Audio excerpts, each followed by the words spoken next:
मेरी बात को सुनने वाले खास तौर से हाफिज कुरान आप सुने, उलमा हजरात भी सुने और आवाम भी सुने, अइम्मा हजरात भी सुने और हमारे मोहल्ले समाज गांव के ठेकेदार भी सुने। वो लोग जो मस्जिदों के अंदर अपनी ठेकेदारी दिखलाते हैं, मस्जिदों में जा करके उस वक्त में गोइयां करते हैं, कुरान का क्या हुक्म है? बुजुर्गों, कुरान अल्लाह का कलाम है। कुरान की अज़मत हमारे दिल में होनी चाहिए। जब तक कुरान की अज़मत हमारे दिल में नहीं है, कुरान का एहतराम हमारे दिल में नहीं है, तो फिर कुरान का पढ़ना भी बेकार, कुरान का सुनना भी बेकार। जब तक हमारे दिल में उसकी अज़मत नहीं आती तो हम लायानी में लगे हुए हैं, फजूल वक्त बर्बाद कर रहे हैं।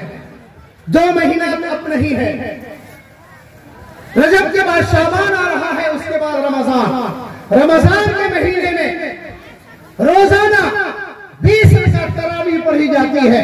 पूरा कुरान तरावीह की नमाज में पढ़ा जाता है। पूरे कुरान को तरावीह की नमाज में पढ़ना एक अलग सुन्नत है और पूरे रमजान तरावीह की नमाज पढ़ना एक अलग सुन्नत है।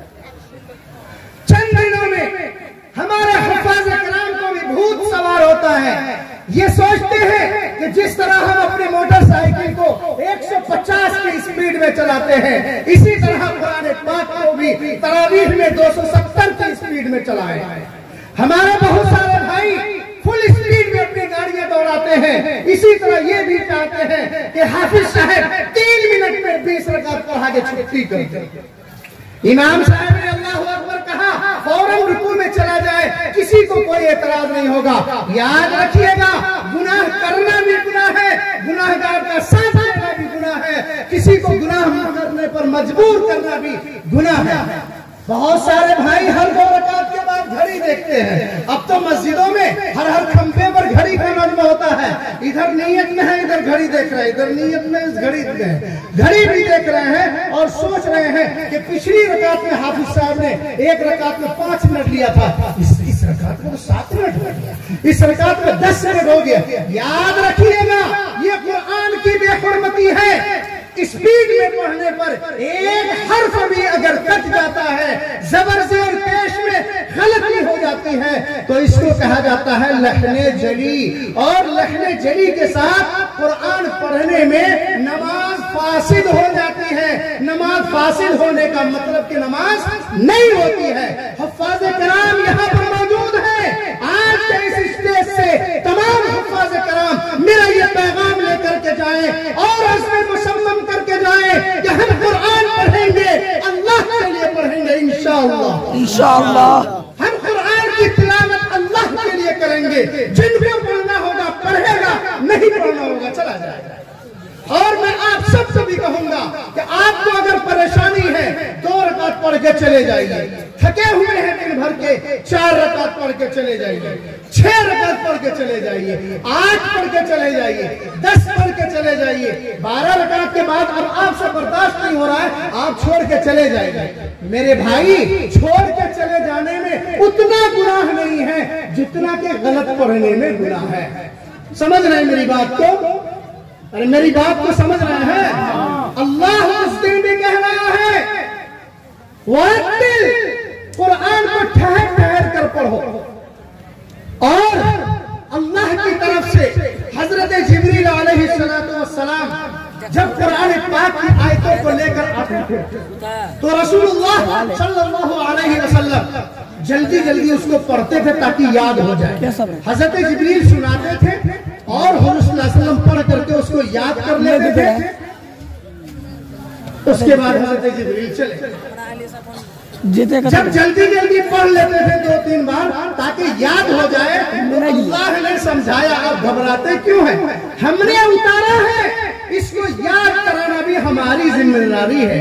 इन्ना नहनु नज़्ज़लना ज़िक्रा, हमने कुरान पाक को उतारा है, व इन्ना लहु लहाफ़िज़ून, हम खुद ही इसकी हिफाजत करेंगे। आप क्यों घबरा रहे हैं? आप क्यों परेशान हैं? आप जल्दीबाजी मत कीजिए, आप हड़बड़ी में इसको मत पढ़िए, बल्कि इत्मीनान के साथ पढ़िए, इत्मीनान और सुकून के साथ पढ़िए। देखिए, कुरान मजीद पढ़ना एक अलग काम है, उसको सही पढ़ना ये अलग काम है।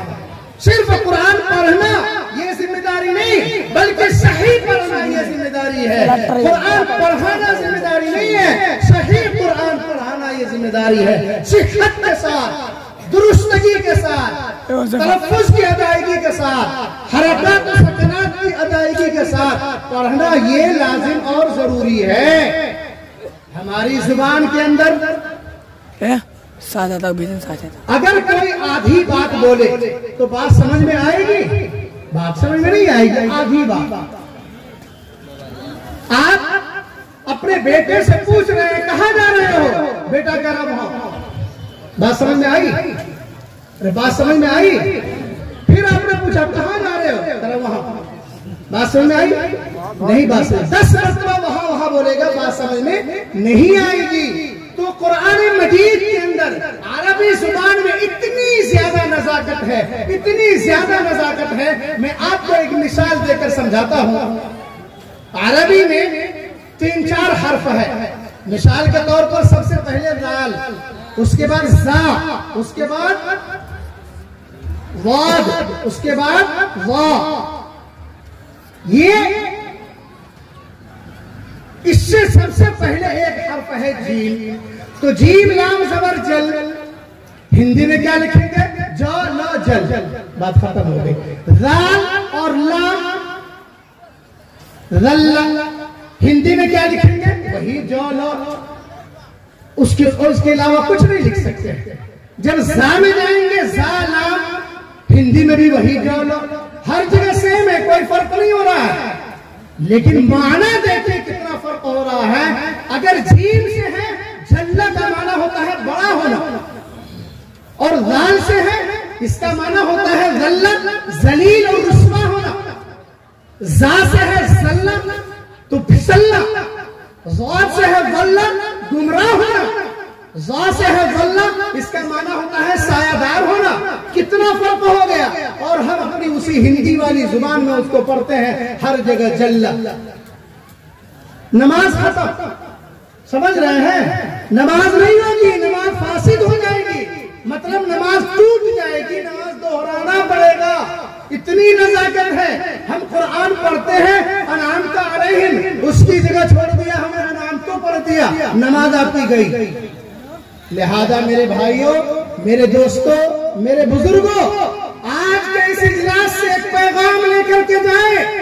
रमजान में आप हाफिज कुरान का हाथ पकड़ लेंगे, उनको पकड़ करके कहेंगे कि आप कुरान मजीद को सही सही पढ़िए, इत्मीनान से पढ़िए, ताकि हमारे कानों में हर हर हर्फ की आवाज सुनाई दे।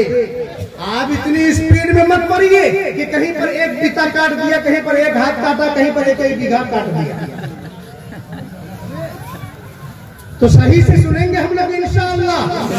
अगर देर लगेगी कुरान सुनने में, 20 रकात पढ़ने में देर होगी, तो हम लोग घबराएंगे? घबराएंगे? हल्ला गुल्ला करेंगे? इमाम साहब को बुरा भला कहेंगे? हरगिज नहीं कहना है मेरे भाइयों बुजुर्गों।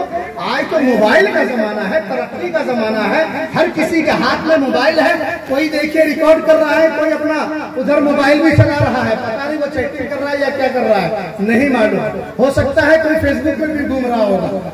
मेरे भाई, इतनी तरक्की के जमाने में अगर आपको लाइव देखना है, सुनना है, तो आप हरम शरीफ की तरावीह को सुनिए, देखिए इमाम हरम किस तरह कुरान पढ़ते हैं, मक्का मुकर्रमा के इमाम साहब किस तरह कुरान मजीद की तिलावत करते हैं। नमाज के अंदर जितना भी वीडियो आप लोग देखते हैं मोबाइल में, जितना भी ऑडियो सुनते हैं, ये सब के सब नमाज का है।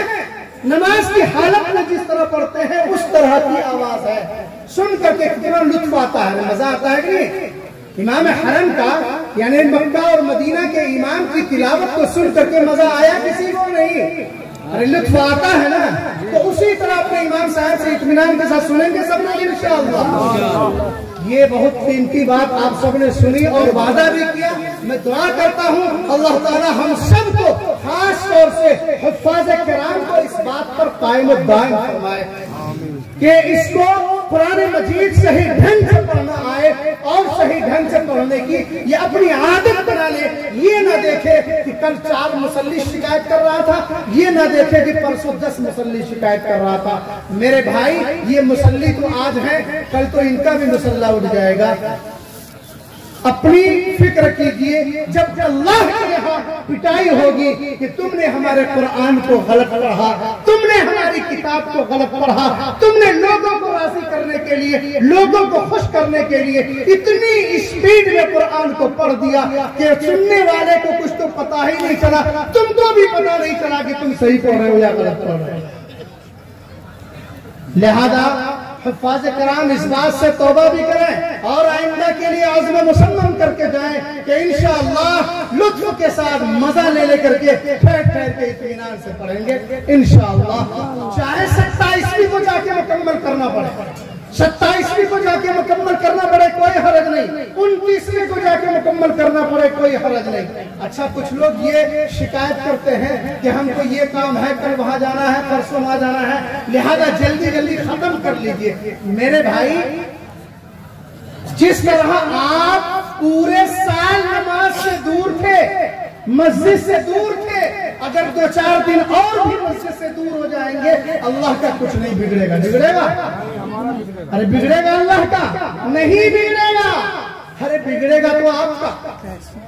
पूरा का पूरा साल मस्जिद नहीं गए, सिर्फ जुमा आए, सिर्फ जुमा आए, और अब रमजान में आए हैं, यहाँ पर भी कोशिश कर रहे हैं कि 5 दिन में, 10 दिन में, 12 दिन में तरावी मुकम्मल हो जाए, अब हम आजाद। मेरे भाई, आपको पकड़ा किसने? आप तो कल भी आजाद थे, आज भी आजाद है।